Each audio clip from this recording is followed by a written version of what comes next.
Hello there, everybody. Welcome to another episode of Cooking with Mario. My name is Mario DiMartino. I own the Newburgh Deli in Nazareth, Pennsylvania, and I'm so glad you tuned in today to see another episode of how to cook Mediterranean style, how to cook with olive oil, just how to cook in general. My goal with this show is to reintroduce the fervor, the excitement, and the overall pleasure you get from completing a homemade meal. Now, I know a lot of you don't have any time to cook because you're busy working 5 to 9, you're a soccer mom, you got 2 jobs. I understand, and sometimes it's easier to push a microwave button, but in this case, I'm going to put a meal in front of you. It's a bit Italian, it's ethnic, but it's easy to make, 20 minutes to half hour, and your family will have a wow session like you've never seen before. Hi, I'm Joseph Elias, founder of Elias Market, featuring a wide selection of international food items and the freshest produce at the lowest prices. Elias Markets in Allentown and Bethlehem are filled with an ever-changing variety of just-picked fruits and vegetables, tender meats, and deli products. Choose from aisles of international and hard-to-find food and household items. But don't take our word for it. Stop in and see for yourself. Today's meal is called Chicken Alfredo, fettuccine style. Now, typically, a lot of people buy a jar of Alfredo sauce. I don't have one here because it's almost a sacrilege. Buy a jar of Alfredo sauce in the supermarket, and you just kind of goop it on some pasta, mix it through, and that's kind of how it goes. But today I'm going to show you the authentic way how to make fettuccine Alfredo, and I'm going to add some chicken so it makes it a more complete meal with the protein, and everybody can go yummy, yummy. With that said, this dish is not a very ancient dish. It started, just about 100 years ago by a guy named Alfredo. So with that said, I want to introduce you to the ingredients of fettuccine chicken Alfredo. For time purposes, I've already cooked off some chicken breasts. Basically in the pan with some butter, salt and pepper, and have that cold and ready for a final addition to the dish. I have some real nice egg style of fettuccine here, a little on the thinner side, not your typical wide mouth or wide bow type stuff, but a little thinner, more elegant. We've got a nice stick of butter there. We have some real good cheese. You're going to incorporate a few different cheeses in this dish to make it really tasty. We're going to use some Kraft Parmesan cheese as a starter cheese, and then we're going to use Pecorino Romano. Actually, the best cheese to use is the Parmigiano Reggiano, but in this case, we have to suffice with Lugadella Pecorino Romano. Not a problem, it's a great cheese. We have some garlic powder. We have some Himalayan salt, fresh ground pepper. We have some heavy cream. There's always the introduction, in most cases, to this organic extra virgin first pressed oil, Mario's Newburgh Deli oil, that I like to share with you. It's high quality, hand-picked estate oil. The first part of this process is we have a pan that's warming here. Turn it up just a little bit. Get that nice stick of butter right there. Don't be afraid to use butter, folks. It's a great additive to most dishes like this. Butter got a bad rap over the years as being too much cholesterol, what have you, but butter's your friend. And there's been a lot of scientific data to prove that butter is full of antioxidants. It's full of ingredients that actually help good health with your heart. So let that butter sit in there. Here's the key: you don't want this pot searing hot when you put that butter. You don't want brown butter, scalded butter. You want drawn butter. So keep working that butter in. And while that butter is working, we're going to go to a special ingredient in this case, and that's parsley. Parsley is one of the key ingredients to this dish. Adds life to it, adds color to it, and adds a freshness. So in this case, I have a bunch of parsley that I got from Elias Produce. I want to let you folks know that Elias Produce is one of our sponsors. We'll talk about that in a little bit. You're in a rush. It's 6:45. The guests are coming at 7 o'clock. Who wants to sit there and pull all these little sprigs off of this parsley deal? I've learned over the years, sometimes haste does make waste, but sometimes haste makes you look good too. In this case, we're going to teach you how to skin parsley without going through all of the tedious pickings, if you will. Get yourself a nice $5, $10 cleaver knife. Make sure your parsley is rinsed very well. They grow it in a lot of sand. You don't want sand for your guests. And you're going to do a shaving process on the parsley. Just a little. You're not going to get all the parsley off this bunch, but you're going to get what you need. Okay, just give it a shave with that sharp inner edge of the blade. And once you've got a bulk of the parsley you're looking for, you can put the remainder over there. And yeah, you're going to pull out the most egregious stems. In this case, just 2 or 3 of them. Okay. And then we're going to work down the parsley so we can get it in that pan, because there's a timing issue on that butter, and I want to show you why in a minute. Let me come back here with that whisk and make that butter work. Okay. I'm going to come back here with that parsley. I don't expect you to do it this fast at home. You'll have it all prepared beforehand. I just wanted to show you that neat, parsley picking trick, and it literally does save 5 or 10 minutes. Your parsley doesn't have to be super fine, but it has to be fresh. You can use Italian parsley or curly parsley. Non importa in Italian, which means either one or it doesn't matter. Non importa. Okay, skim your parsley back and forth. Rotate your parsley so you get even cutting on the parsley. You're ready for the introduction of this first ingredient. Makes a little mess. My wife says you are the messiest cook. I get it, but the end result is what counts. We're going to get 3/4 of that parsley. We're going to go right in the butter with that parsley. And we're going to reduce that parsley so it starts to blend in with the flavors. Then we're going to turn our heat up even higher. This Alfredo sauce is going to be marvelous. Your family is just going to say, where did you learn to make this? You are an authentic cook. Heavy cream. In this case, I got a tall container of that, $3.50 or so. So we're going to use $1.50, $2 worth of heavy cream. We're going to go in there with that heavy cream. I put most of it in there. We're cooking for 4 today. So I'm going to turn this up on the maximum heat, and I'm going to let this work for a few minutes. And then we're going to go on to our next procedure. Now, I've already cooked off the pasta. The pasta is sitting in the water over here. Here's a trick I want to teach you. I always love to brag about this pasta cooker. I bought it for $6 at one of these Salvation Army places, and you can find things like that out there. I always brag about this thing. It's so much fun to get a bargain, Okay, we've cooked off the pasta, and you don't want to kill it. You want it to be a little bit firm. Italians have a lot of Al's in their culture. There's Alfonso, there's Alfredo. In this case, there's al dente. So you want to keep this guy al dente intact. So we're cooking for 4. We're going to get our pasta, keep it separate in a bowl. Key component to this process is lubricating your pasta with that beautiful organic olive oil. There's a lot of flavor there, folks. A lot of flavor. Organic olive oil. We're going to mix that through a little bit. We're going to get a pinch of that Himalayan salt. Okay, remember, just a pinch, because the cheese in our future endeavors has enough salt to liven your dish up. Keep your, dropping pasta on the floor, keep your pasta lubricated, because you don't want caked up pasta to go into your final product. It'll be a mess. Okay, salt back over to the table. We'll see how our creamy, buttery mixture is going. In Italy, they don't really call this Alfredo. They call it Fettuccine al burro, and it's served in a lot of these, touristy type piazzas you go to.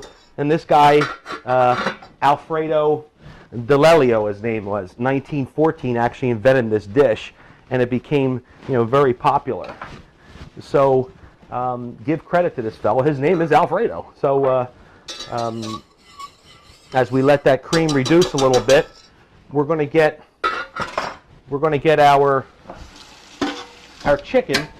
Kind of key to this chicken, when you cook it off, cook it halfway. Like, don't char it and don't cook it all the way through and put the thermometer and go through all that. Just cook it, halfway, so it's a little tender inside. And you're going to rip nice little pieces against the grain on that chicken. As you can see, it's still slightly pink inside. That's a goal, because the worst thing you do is dry out that chicken when you're going to put it with that sauce. And it's just not good that way. So in this case, I've got 3 to 4 pieces cut off for a guest list of 4. Keep them slender. My cream is You're getting a little aggressive here. Okay? You can turn it down when you want. The goal for this sauce is, you have failed with this sauce when you have to add a roux to this sauce. A flour water mixture or flour butter mixture or something to thicken your sauce. You're going to let the other agents do the thickening for you. In this case, it's time for us to add the cheese. You want to put a base cheese of Parmesan, like Kraft style, not super expensive. And you can judge it by the amount of cheese you like, but there really is no level of cheese addition here that's going to offend anybody. So we put the first Kraft cheese into the mix. We want a pinch of garlic powder, maybe a third or an eighth of a teaspoon of garlic powder. No salt necessary. Cheese has got plenty of salt. Okay, we're going to keep whisking that. I like stainless because stainless doesn't interfere with the taste, and you don't have to worry about all those little things coming off the frying pan and adjusting your flavor or your health. Crushed, fresh, cracked black pepper. Pretty key ingredient, folks, right there. So we've got this reducing. And if you see it's too thin, you can add some more cheese. If you see it's too thick, you can add some more cream. In this case, we're going to add the final ingredient, which is the Pecorino Romano cheese. This gives it the over-the-top finishing flavor, and it's going to thicken up. Your goal isn't to make this sauce really thick and goopy like liquid mashed potatoes. It's to be creamy and to be light. So I've kind of played with the temperature a little bit. Bring it up, bring it down. Don't scorch the milk. We saved that last bit of parsley for a reason there. We're getting ready in about 30 seconds to put our chicken into the process. It's cold chicken, so we're gonna cook off the chicken with the sauce. So chicken into the mix, 80% cooked.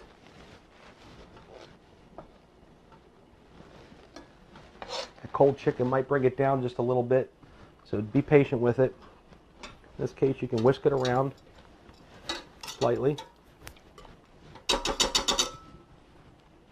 Put the lid on it. Let it do its thing. I still got the Alfredo Fettuccine sitting over here, waiting to be married with that lovely sauce. People are afraid to eat pasta today because, it makes you so fat. Pasta, carbs, bread. Everybody's anti-carbs, anti-bread. I lived in Europe for about a year. I lived in Italy for a while, 6 months in southern Italy. And quite honestly, I didn't see an obese person in Italy. I think it's the American way we cook pasta or the way we eat.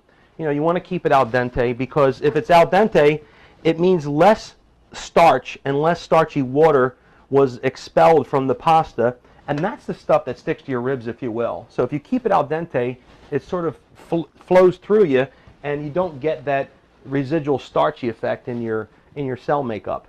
So in this case, we're reducing the chicken. We're almost ready to have the holy marriage, if you will.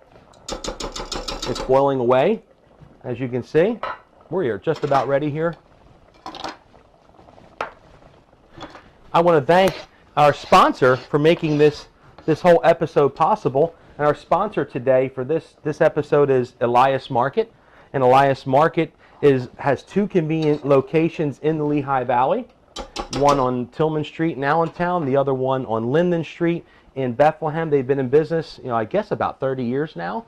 And they serve the community by selling fresh produce and all sorts of exotic treats from California, the Middle East, Mediterranean. They have a wide selection of fruits and vegetables and exotic meats and spices. You really got to check Elias Market out. They're friendly, they're family owned and operated, and they really serve the community well. And we want to thank the Elias family for their generosity in making Cooking with Mario's episodes possible. Okay, with that said, we're getting ready to put the two together, if you will. I'll bring my trusty bowl over here. Pasta's ready. And you can just come and dish it up like so. Actually, I think I want to thicken it just a little bit with some cheese. There we go.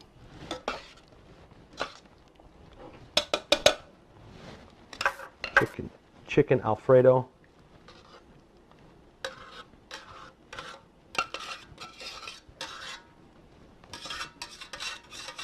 Very authentic, folks. The flavor is superb. Your children will like this dish.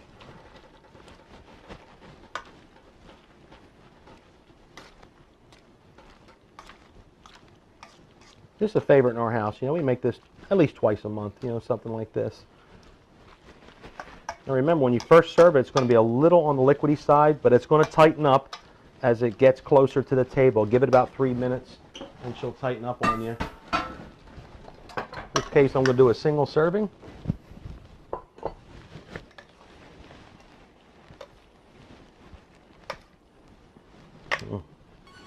Magnifique. Look at that. Very nice dish. Very nice dish. Okay. If you feel like you haven't really completed the dish just right, you can put a little bit of that fresh parsley on top there, obviously, and then you can top it off with some of your favorite grated cheese. Then to complete this meal, I know it's a little rough on the, we got some fresh garden roasted peppers, a glass of white wine. I'll tell you, if you're trying to impress somebody and win somebody over, this is a dish you need to learn how to make. It only takes about 20 minutes, 15, 20. Look how fast we made that meal. And I'm going to test it to see, you know, if it's up to standard here, because I'm curious how this came out. Wow. Smell first. Oh, my word. Chicken fettuccine Alfredo in 20 minutes. Cost you less than $15 to feed 4 people. Very authentic. You'll just love this dish. And if you have leftovers, it warms up great the next day, folks. Just add a little cream into the pan and reintroduce your whole pasta mix in there. Spin it around, add a little bit more cheese.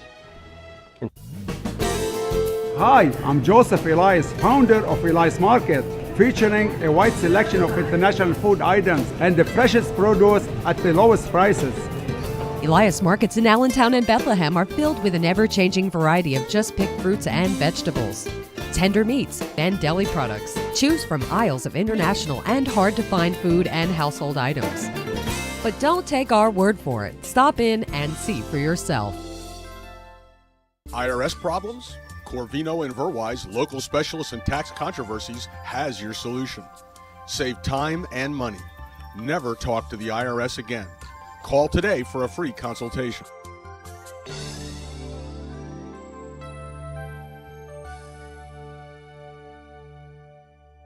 Welcome back, everybody, with Cooking with Mario. Thanks for watching this episode of that great main dish we just made. I want to show you a dish right now with a quickness that will complement any dish that we made on any series of these TV shows. I've been requested to make a dish that's short in its time frame, that's healthy, and that everybody would love, and I think I got the right one for you. It is the classic Greek salad that I learned how to make authentically while living in Greece 7 years ago. We'll be right back to show you how to make this authentic Greek salad. Hi, I'm Joseph Elias, founder of Elias Market, featuring a wide selection of international food items and the freshest produce at the lowest prices. Elias Markets in Allentown and Bethlehem are filled with an ever-changing variety of just-picked fruits and vegetables, tender meats, and deli products. Choose from aisles of international and hard-to-find food and household items. But don't take our word for it. Stop in and see for yourself. IRS problems? Corvino and Verwise, local specialists in tax controversies, has your solution. Save time and money. Never talk to the IRS again. Call today for a free consultation.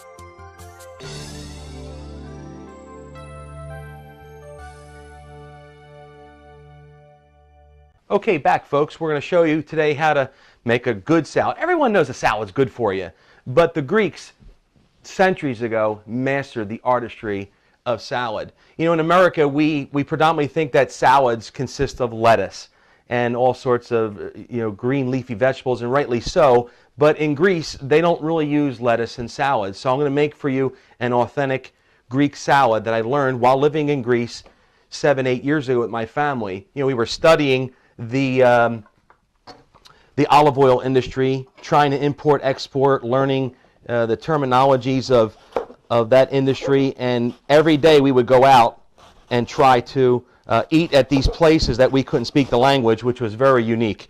And before every meal, whether you're eating souvlaki or whether you're having some sort of, you're going to get the salad, the infamous salad. So, when you're in Greece, you don't say, could I have a Southwestern salad? They don't know what you're talking about. I want a Caesar salad. You're not going to get a Caesar salad. You're going to get a Greek salad.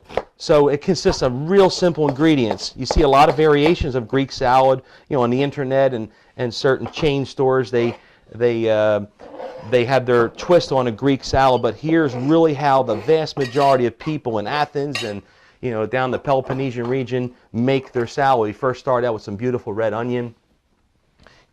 If you want to stop the crying process or take the bite out of the onion, just soak it in some white wine vinegar with some cold water for a few minutes, and that'll take away the sting of the onion if you're so anti-onion. We have bell peppers, another significant component of the salad. Crunchier, the crunchier the better. You don't want them in large pieces. If you want to cut them julienne real thin, or if you want to cut them in small pieces.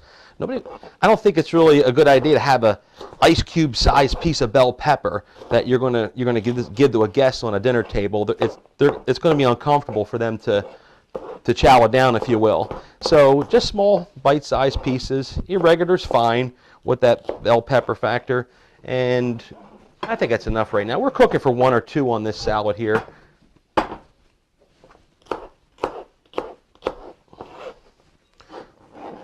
Always keep your trusty cutting board at the edge of the table. If you want to stop your cutting board from slipping, put a nice towel underneath of it. Tomatoes. What's a Greek salad without tomato? Folks, hothouse tomatoes ain't going to cut it. You've got to use beautiful vine ripen. All this stuff has been pre-washed in nice warm water with vinegar. The tomatoes, certain size, cut in half and then cut across the grain twice. Nice little diamond-shaped tomatoes. Appetizing, bursting with flavor. Tomatoes. 1 more tomato will do. You want to core out the center. Again, half with the tomato, cut it in half again. Cross grain, any kind of knife will do as long as it's got a good cutting edge on it. Watch them fingers, tuck your fingers in. Don't do what I did last week at the deli and cut your finger. Cucumber. You can use any type of cucumber, the English cucumbers. In this case, I got some nice domestic ones. Cut the edges off so you can do your magic here. This cucumber is washed in soapy water, and then I use vinegar to get the wax off the cucumber. Who wants to eat a glorified candled cucumber when you're having your salad? You want to make it unwaxed, because people can tell that you got wax on your cucumbers if you're going to keep the skin on, or you can take the skin right off and then you're good to go. So nice little pieces like that, bite-sized pieces, because sometimes you want 3 or 4 of the different vegetables in one spoonful, or and you can't do that when they're overly large.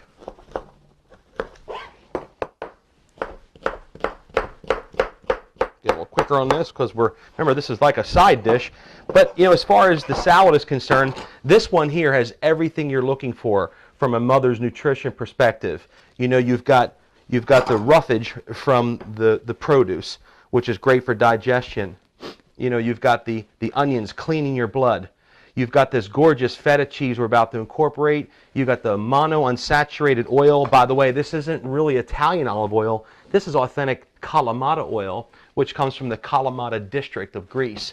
We visited over 30 or 40 presses while we were there, and this oil, folks, rivals any oil on the planet. The Greeks know how to do oil. They're superb at it. So so far we've got cucumbers, we've got tomatoes, we've got bell peppers, and we've got onions down there somewhere in the bottom of our mix.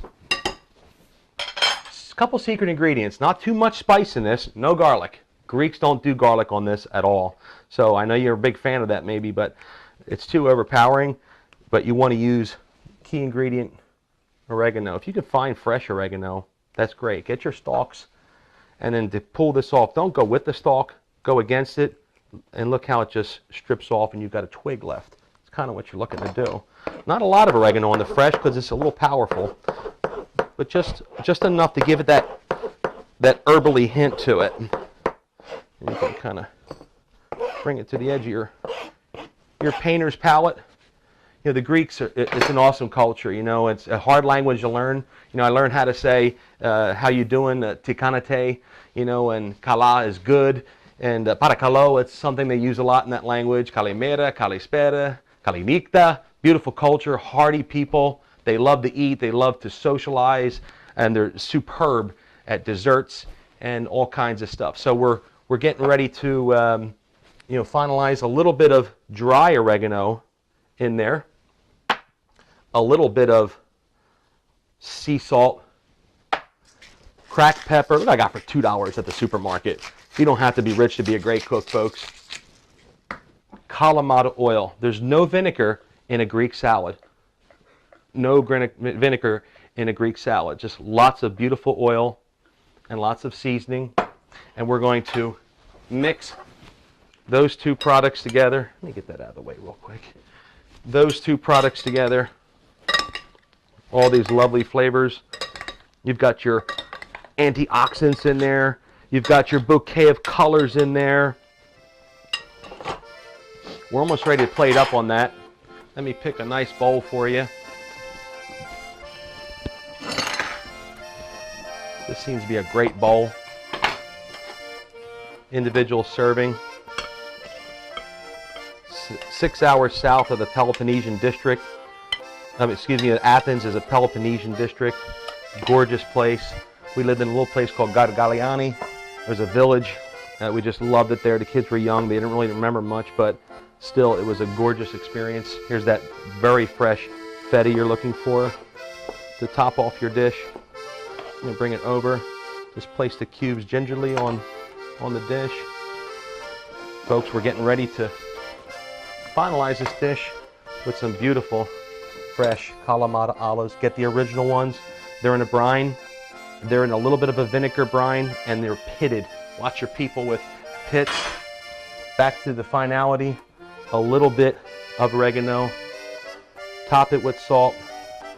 If you want to give them just a dash of that oil again, you've got an incredible Greek salad dish that can serve as a meal or an accompaniment. You've got to have some bread with it. And over there in Europe, they break their bread with their hands, the companion thing, kompanos, or you can slice it down. And at the end of your salad, when you've got all that good olive oil seasoning, you dip the bread in there, and you've got an authentic Greek salad from south of Athens, the Peloponnesian district, utilizing that gorgeous Greek Kalamata olive oil, folks. Nutritious, delicious, a meal in itself, vegetarian. You've got to try it. Make it the authentic style right here with Chef Mario from the Newburgh Deli. Thanks for watching. I'll see you next episode. Take care.